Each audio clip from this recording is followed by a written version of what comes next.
Hi drummers, Garey Williams is back with another reaction and analysis video. This time we're going to check out the great Sonny Payne. He's playing here with the Count Basie Orchestra. He's being featured on a drum solo tune called Old Man River.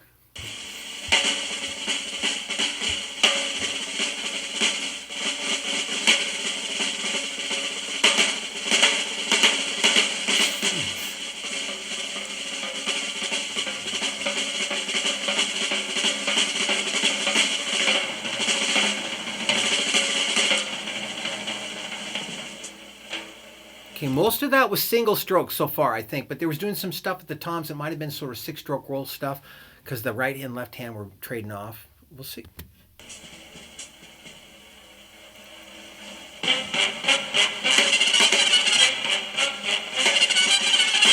Whoa.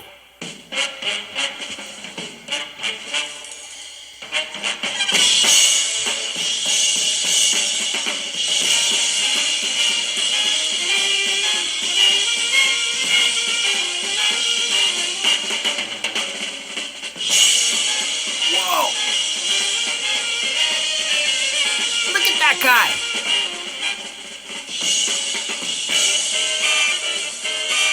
Jeez!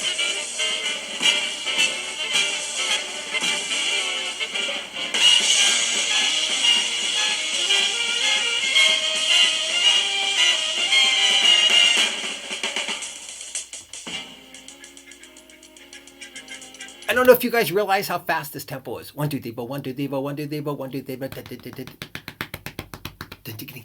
Oh man, it'd be it's like 400 or something more.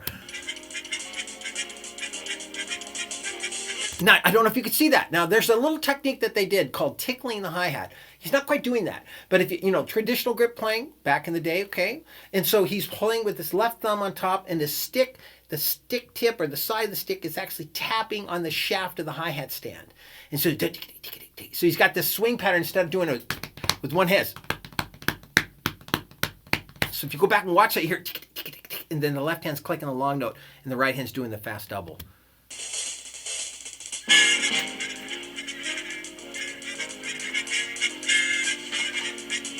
Nice little harmony use.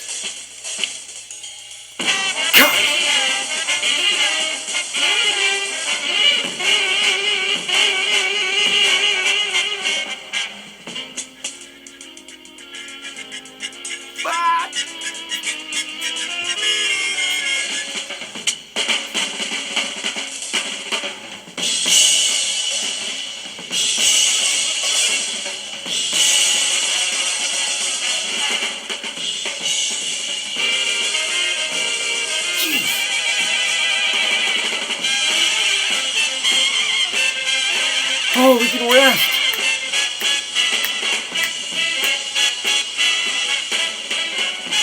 Yes. What?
Okay. Okay, I'm just going to pause it here. Count Basie was actually, his first instrument was the drums. So everything he plays is really precisely in time. So when you hear him play, except that one part when he was doing this, really like sustaining this floor tom roll, and then he was in, like kind of that unison double stop until he went. Just love the way it did. And this transition, of course, now the band just leaves the stage. This happened to me in high school or college. Actually, the director was a professional drummer, and he would just tell the band, he didn't tell you this, you do a drum solo, and he would just make the whole band leave. You're like, you can't finish because there's no band there. So he would just hang you out there to make you do these long solos. He would say, I'll give you a lot of rope. You either climb it or you hang yourself. This is how it's done. This classic big band solo. Everybody clears. Get ready, folks, because this guy is awesome.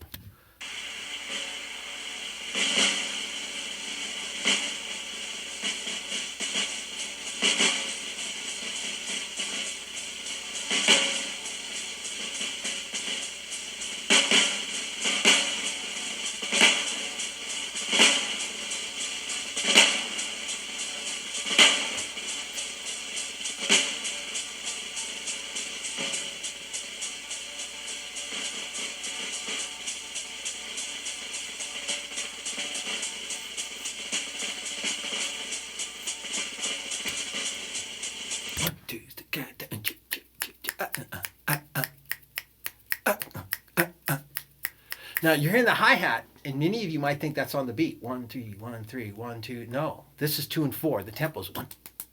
Remember? 1, 2, 1, 2. So a lot of these guys keep that hi-hat going the whole time on the 2 and 4. I mean, that's not easy to do if you have not worked on this.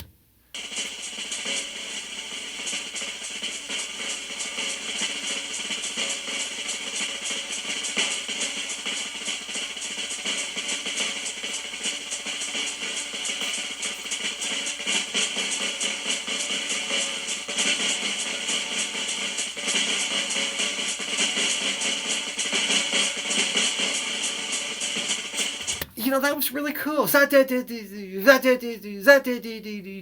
kind of almost out of time buzz things. It's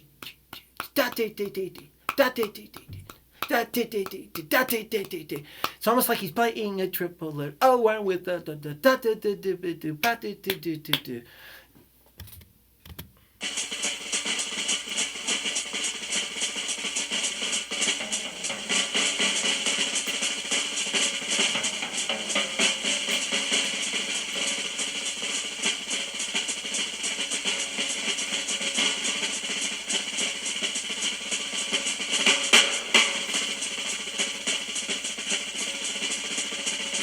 singles.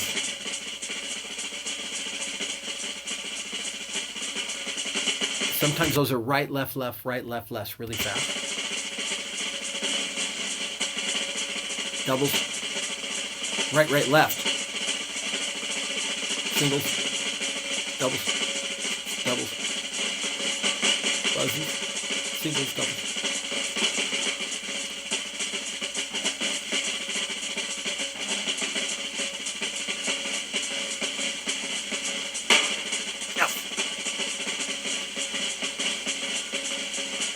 Yeah!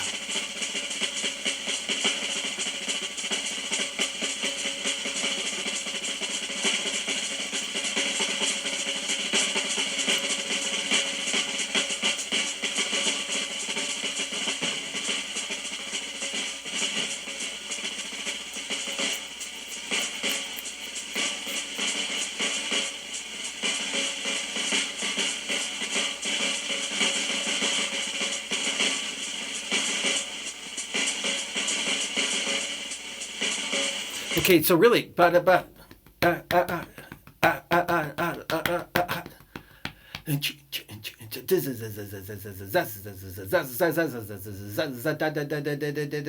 he's got the tempo going, 2, 3, 4, 1, 2, 3, 4, and his hands are going 1, 2, 3, 4, 1, 2, 3, 4.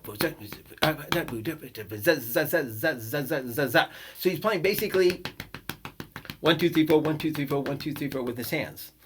And then he's playing buzzes, playing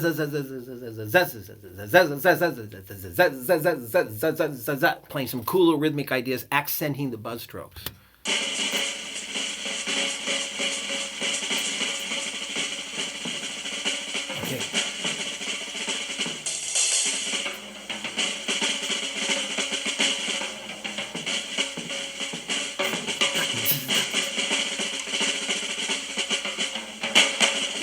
Those were like unison.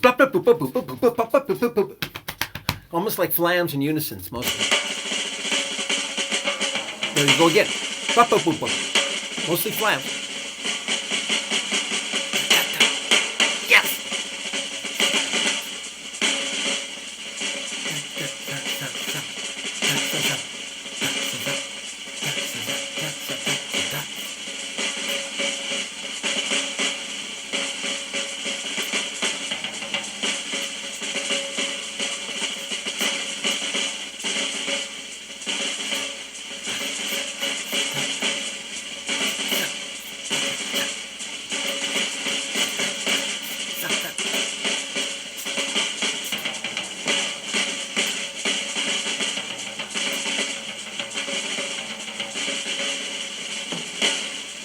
God, I love that. Kind of reminds me of stuff I've heard Jeff Hamilton do, where you really try to stretch in time, really, stretch the beat a little bit.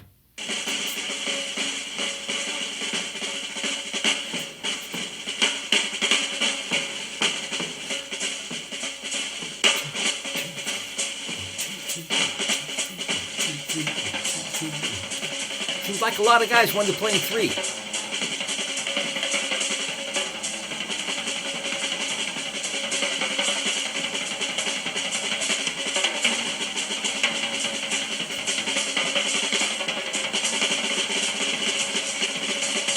Oh, that is so cool. So boom, chick, chick, boom, chick, chick. And he's going 1, 2, 3, 1, 2, and then 2, 3, 1, 2, 3, 1, 2, 3, trip.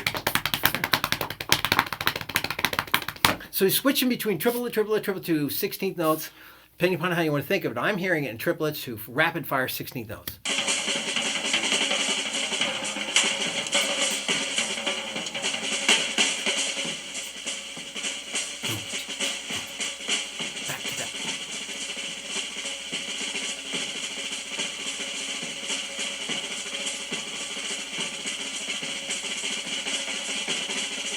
Okay, now that's right, right, left.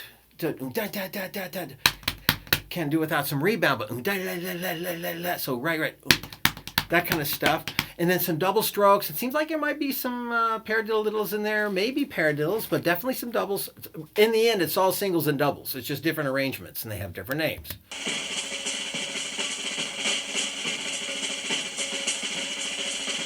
So right, right, left.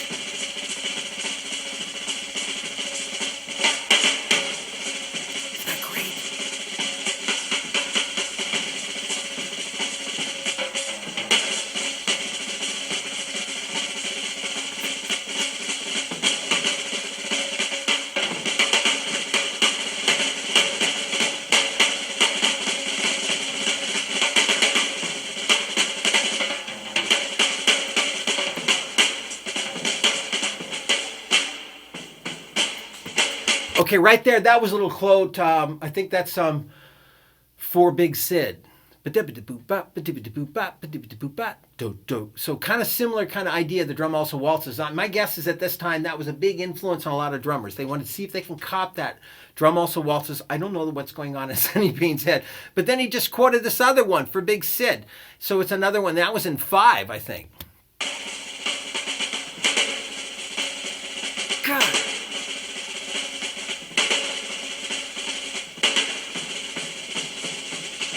Oh, yes.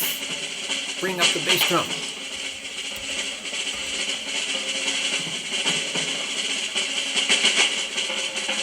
Right, right, left. Left hand crossing over.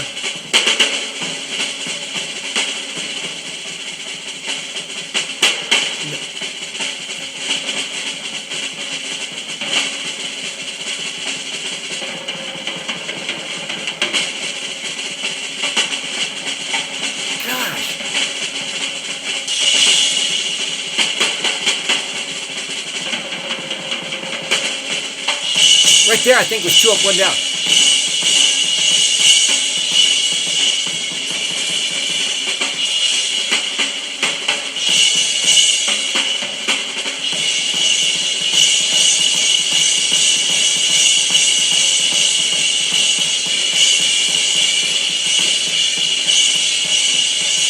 right, left, left. And then right, left, right, left.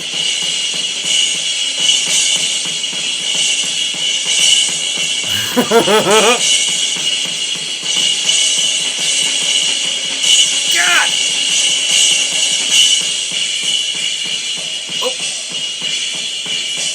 Yo!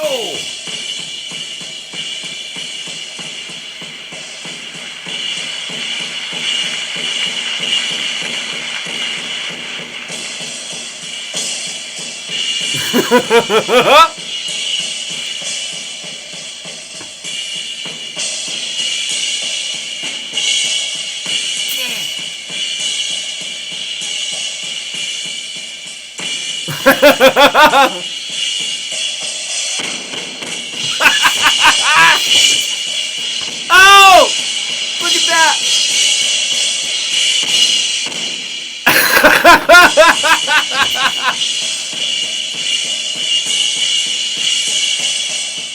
Oh my gosh! Uh-oh, good thing I got more. He got it! He got it again! He got it again!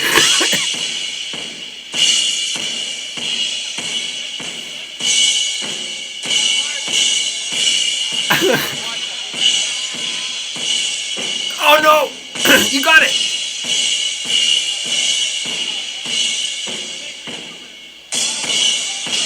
Yeah, I think he ran out of sticks.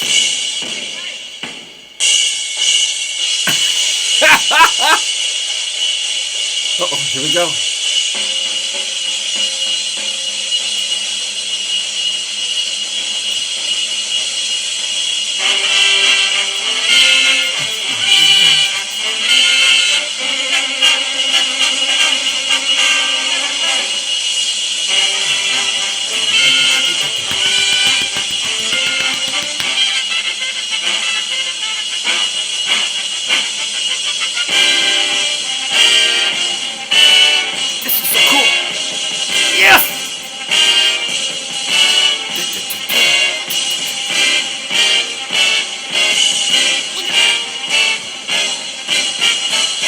Those are double strokes.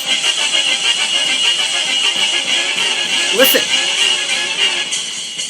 That's his foot.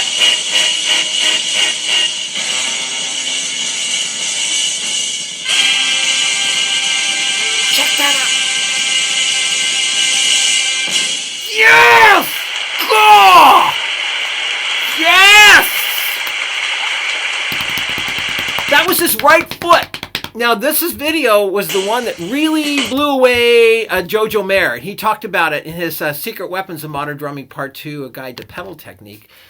He said that he watched on television this drummer, Sonny Payne, play with the Count Basie Orchestra and do this big drum feature on Old Man River, and that he was shocked at the end of the solo, he could hear his bass drum sounding like a double bass player. Now, the thing about these early drummers is that they were entertainers. Obviously, the whole stick spin, the thing, and all he did, and he was really going for it, which was like awesome. Even though you're dropping sticks, it's more fun to go for it and wipe out sometimes than to have a safe landing. So I really like that about him. He's such an entertainer and also aggressive. Massive chops, really great stuff. But at the end of that kind of stuff, those guys were into tap dancing. And so they learned to play the heel and the toe. And so Jojo Mayer goes into this discussion about how he sort of developed this technique as it was inspired to him, learning later that it was Sonny Payne, his tap dancing technique, that allowed him to be able to do that. Now, I think that's part of the reason he stood up at the very end. It looks good to stand up, but I think he could get his foot doing that heel-toe technique better when he was standing in a tap dancer's position that doesn't sit down. Tap dancers are standing and they're tapping on their toes and heels. And so I think that's my theory anyways, is that he was able to employ that tap dancing heel-toe pedaling technique much better when he was in a stance of standing than he was seated. Even though you can do it seated. I saw Steve Gadd do it on one of his first videos, and that's what blew me away. And of course, there's other drummers that can really do it, and a lot of players have really spent some time developing it. And so it's a very cool technique. But anyways, that was the very great Sonny Payne. He was my favorite big band drummer when I was in college. I just loved the way he played. I really enjoyed his playing off of the Count Basie Orchestra album called April in Paris. We did a tune called Shiny Stockings, and he just does some great fills. His feel is awesome. I love the sound of his drums. He tuned them pretty high for a big band. The tom was cranked up there pretty high, but it still sounded cool. Obviously a great showman. And if you really want to get into some great big band drumming, I think it's important that you spend some time studying the recordings of the Count Basie Orchestra with the great Sonny Payne. So I hope you like this. If you did, give me a thumbs up, subscribe to my channel, share it with your friends. And if you're interested in lessons, let me know. The information's below, and I'll see you on the next reaction video. Until then, have a great day. Bye-bye.